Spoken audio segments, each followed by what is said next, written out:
Alright, happy Mardi Gras. We're doing our video makeup notes, which should be hopefully our last set for a while in terms of getting caught back up from the winter break. But we're picking back up in Unit 9 from where we left off. This is video 1, by the way, with foreign policy. Then we're going to get into the 1920s, reasons for the 1920s crash and so forth. So anyway, I know we were all kind of the Dawes plan, but I'm kind of do a little bit of recap and then we'll go from there. Before World War I, the U.S. was a debtor nation, importing more items than they were exporting.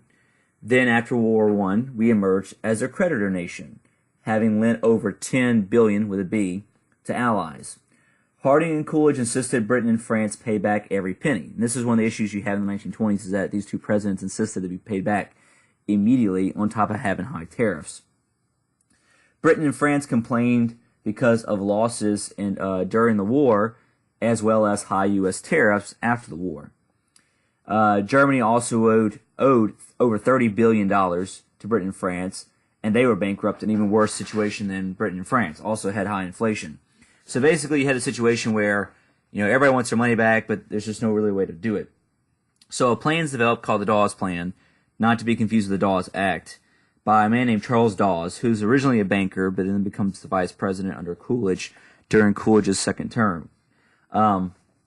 Anyway, he proposed a compromise in 1924. This would establish a cycle of payments flowing from the U.S. to Germany and then to Britain and France back to the United States. The U.S. banks would lend huge sums of money to Germany to pay off their debts. Great Britain and France would then pay off the U.S. for the money they got from Germany. This cycle would help ease financial problems. So here's a chart that kind of explains how this works. I know it seems very kooky, and it is, but the United States would give large loans to Germany, and these loans would not be demanded back immediately. This would ease the burden of debt from Germany because they could then pay the reparations off to Britain and France. Britain and France would then have money to go back to America to pay off their debt to us.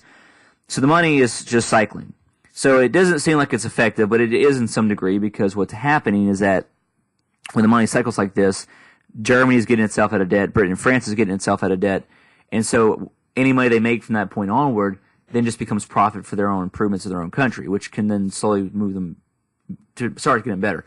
Germany is going to start getting itself better slowly during this time period. So for about 5 years, Germany begins to kind of improve its situation until the great crash happens in 1929.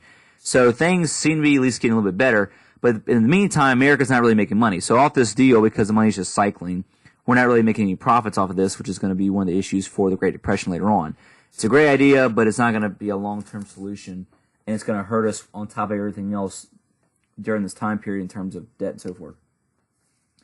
So it lasts for about 5 years until the Great Depression starts and this whole Dawes Plan falls apart. So the legacy of all these war debts and reparations is that only Finland was able to pay its debts in full when it was supposed to. The unpaid debts led bad feelings on all sides. So basically, Britain, France, Germany, America all had bad feelings kind of towards each other because they all had high debts towards each other after the war, and because they couldn't all pay the debts as they wanted them to be paid. So just kind of makes things a little tense in the 1920s, and then things will change in the 1930s. So now we're going to head to the third part of this unit, which is going to be the stock market crash, as well as the Great Depression starting and how it all works out. So what we're going to do for the Great Depression is only talk about the Hoover years. That the Chapter 32 only addresses it up until Herbert Hoover's first term concludes, or only term concludes. So the next unit we're going to pick up with the Great Depression again, but with FDR's time in office. So just kind of keep all that clear. Anyway, here we go. So in part, banks and businesses had periodically plunged into crisis or panics throughout American history. We've seen many panics throughout this class. There were panics in 1819, 1837, 1857, 1873, and 1893. Some of them were bad, some of them last for several years, but the lesson we learned all those times we had a panic was that if we just kind of let things be, they naturally fix themselves. So Americans were used to there being these cycles where we have these recessions, but they always seem to kind of naturally fix themselves over time. So that's what we thought was going to happen. So if banks closed for lack of funds or stocks dropped, there would be a downturn for months. But recovery was soon behind, as we've already seen. Our recessions never really last more than about 4 years. that was the thought of part of the natural business cycle. The 1930s depression affected more people than ever before and was way worse than anything we'd ever seen before, and wasn't just going to be a 4-year cycle. So what we're going to do first is talk about how Wall Street crashed, how the stock market crashed, but we're not going. But don't think that this is what caused the Great Depression. Think about just like World War I. There was 4 main underlying causes of World War I. The whole mania part: militarism, alliances, nationalism, imperialism, and the assassination. So all those underlying causes led to World War I, but the event that triggered World War I was the assassination. Same thing here with the stock market crash. There were several things that led towards the Great Depression. The market crash is just the trigger. So let's go over the events. Ever-rising stocks were a symbol of wealth in the 1920s. That stocks just kept getting higher and higher. And so there was a constant uprising between 1928 and 1929, where for about a year and a half, the stocks just kept going up and up and up.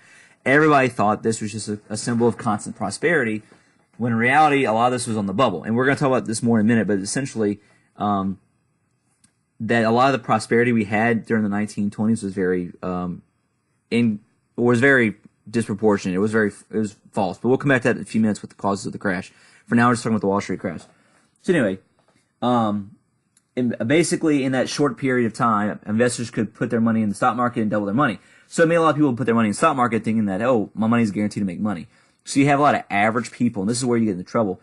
A lot of normal people will start putting money in the stock market that they can't really afford to do so because they think it's guaranteed to make profit. And so that's what gets them in trouble later on. So prices were on the up and up. From 1928 to 1929, they just kept going up and up and up and up. As you can see here on the chart here, you can kind of track how it was just all of a sudden just a steep increase right there in the 20s. Anyway, sometime in September of 1929, stocks begin to get traded, start to be sold off, and things begin to decrease some. So that kind of creates this ripple effect. If people begin to panic about their money in the stock market, then that makes people want to trade or sell their money in the stock market. So if I start trying to sell my stocks in the stock market, and people see me trying to sell my stocks in the stock market, it makes them feel fear for the same stocks as well, and so they do the same thing too. So it can be this cycle, right? It's this panic cycle. I see people selling, so I sell too. In the meantime, the prices of the stocks are dropping as a result. So that kind of begins what happens. In September, people begin to sell, people get nervous, and so people begin to sell these stocks. And you got to remember that because that stocks are doing so well, you have a lot of average people investing in the market, which means people who are not well educated about how the market works are selling, which causes this greater panic overall. Anyway, so going into October, the market's on a general decline. But then there's a major panic that hits on October 24th. This is called Black Thursday. October 24th, 1929, Black Thursday, there was an unprecedented volume of selling on Wall Street, and the prices plunged. The next day, some bankers bought millions of dollars of stocks, this is the Friday, the 25th, to stabilize prices. And so the stock market kind of stabilized for about a day or so. And then Saturday and Sunday, the market's closed, so no trading on those days. Monday, the markets reopened and selling resumed again. And the frenzy, got worse and worse. And then on Tuesday, October 29th, 1929, you have what's called Black Tuesday. This is the big day. So October 29th, 1929, you have Black Tuesday, the big selling day. The bottom fell out, as millions of panicking investors ordered that their bankers sell and buyers were not found, essentially. So basically you have all these stocks that prices are plunging and you can't unload them, essentially. So the prices continued to drop for weeks afterwards. The index was down by half by November. So wherever they had gotten to, so whatever the amount was they got to by October, by November it had decreased by half. So there was a giant plunge in the value of stocks within about 3 or 4 weeks. And so by 1932, the value of the stock market was about 1/9 of what it was in 1929. So basically, here's where it peaks out, about 350 points or so. It was worth 1/9 of that by June of 32, a few years later, which you see it's below 50 points. So that's how dramatic the market crashed in that time period. Do you have to have some vast knowledge of the stock market to understand how this works? No. So don't worry too much about that. Just understand, there's major selling and a major crash on Black Thursday, and the big one is on Black Tuesday. That's the big day. And sometimes you see movies and stuff, people kill themselves or they commit suicide when all this goes down. Not right away. It doesn't appear that things are going to be bad right away. So people don't kill themselves or throw themselves out of windows on the day all this occurs. Some people will kill themselves over time, but it does lead people getting depressed and people committing suicide overall. So we're going to talk about next is the causes of the crash. There are several different issues, and you have to be aware of all these, of why the market crashes the way it does, and why does the Great Depression occur the way it does too. So that's what we're going to go through next. So the crash triggered economic turmoil, but it wasn't alone responsible for the Great Depression. The first which is uneven distribution of income. Wages had risen little compared to large increases in productivity and corporate profits in the 1920s. So companies are making tons of money, and there's no regulation stopping them from making lots of money. Still no minimum wage laws, which means that people's wages are still very low. Yes, they had a wage increase, but it wasn't enough to basically keep up with inflation. The top 5% of Americans received 33% of all income in the 1920s. So this is a case where the rich get richer, poor get poor. So the uneven distribution of income is also called a wealth gap, or uneven distribution of wealth, either way you want to call it, but different phrases for the same thing. There's a big income gap that develops here in the 1920s. So wages were not rising with inflation of prices, and that was the problem. So basically, companies making lots of money, but they're not necessarily paying the workers well enough as they could. The next issue is more directed at the stock market, which is stock market speculation. So it appeared that anybody could basically invest in the market in the 1920s and get rich quick by playing the stock market. So this leads to a practice called speculation. Speculation is where you basically put money into a stock speculating that it's going to do really well very soon. It's kind of like gambling the market, where in real world, if you're going to invest in the stock market, you put money into an account and essentially let it sit there for years, let it build up and accrue money. And that's not what people are doing, because you have a lot of uneducated folks who are doing this trading and so forth. They basically move around. They want to basically think that today this stock's going to do really well today, so I move my money here. It sits there for a day or two, then you pull it out, put it somewhere else. And so people kept moving their money around, which made the market very unstable, because people kept projecting where they thought which companies were going to hit and take off, make a lot of money, and so they kept moving money around more and more, which made the market very, very unstable. So by projecting what they thought would be success, they were making the market worse and worse. And the other issue with the stock market is what's called buy on the margin. So both you have speculation and you have buy on the margin. Buy on the margin is where you basically buy a stock for less than it's worth. So everybody assumed, including companies and banks and loan agents and so forth, thought the stock market was guaranteed to keep making money. So there were a lot of average people who could not afford the basic price of a stock. So you had companies offering their stock at a fraction of the price. So basically, let's say a company stock, one share of their stock was worth $50. Let's say that this American doesn't have $50. He only has, $30 or $25.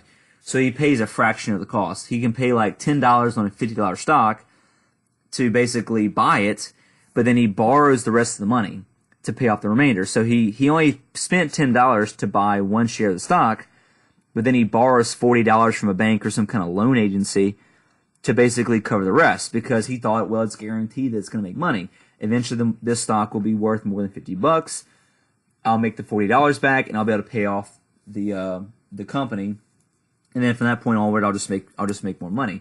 And so there are thousands of people who do this, essentially, where they're basically buying stock for less than it's worth, and they're borrowing the money to cover the rest, which is why it's called buying on the margin. You're only basically paying a margin of the price, because the way the stock market works then, as it does now, is that you basically only lose what you put in. So if I put in $1,000 today in 2018, no matter how much money I make or how much money I lose, I only can ever lose $1,000. They can't come and reclaim money from me or repossess my house, because it's just money that I invest. But back then, they allowed you to basically borrow money to pay for the difference of stock, which then allowed you to buy more. The problem is that, so if the market does crash, now not only do you lose all that money, but now you're in debt. And so that's one of the reasons why this practice is illegal today. You can't do that any longer. So buying the margin and speculation were two bad practices that people were doing for the stock market during this time period. The next is excessive use of credit, which we talked about this before, that in the 1920s, businesses allowed their customers to basically buy everything on credit. And I mean everything, because again, everybody assumes that you can just, that basically the market and the economy is just going to get better and better and better, and so there was no reason why you couldn't. There's no reason why you couldn't just, let people borrow money to basically pay for whatever items they need to pay for. So anyway, there's an example, like I've seen ads before where you had like an iron. There's an electric iron you could buy. The iron costs $3.50. You could buy it on credit for 50 cents. So you have people out there buying a $3.50 iron for 50 cents. If you can't buy a $3.50 iron for, straight up, then you got problems. And that's the problem, that people were so consumed with materialism and consumerism in the 1920s, they thought the more stuff I have, it demonstrates the more success I am. So basically across the board, everybody's spending themselves into debt by buying more and more stuff, but they can't really afford it.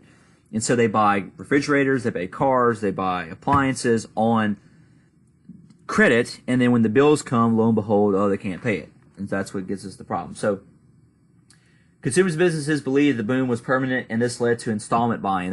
You also see that phrase used sometimes, installment plans or installment buying. That's the same thing as buying on credit. Ads helped drive demand for products that were being produced. So basically, companies are trying to produce more and more goods to help sell to people. People are trying to buy them. But the problem is that companies are allowing them to sell these goods, or allowing them to buy these goods, and the companies are not really making money because they're letting them buy, but they're not really making money themselves. So the companies are going to struggle eventually too. When these guys can't pay off their credit debt, the companies aren't making profits, thus the companies could close as well. So we're going to stop video 1 there, and I'll pick up video 2 shortly.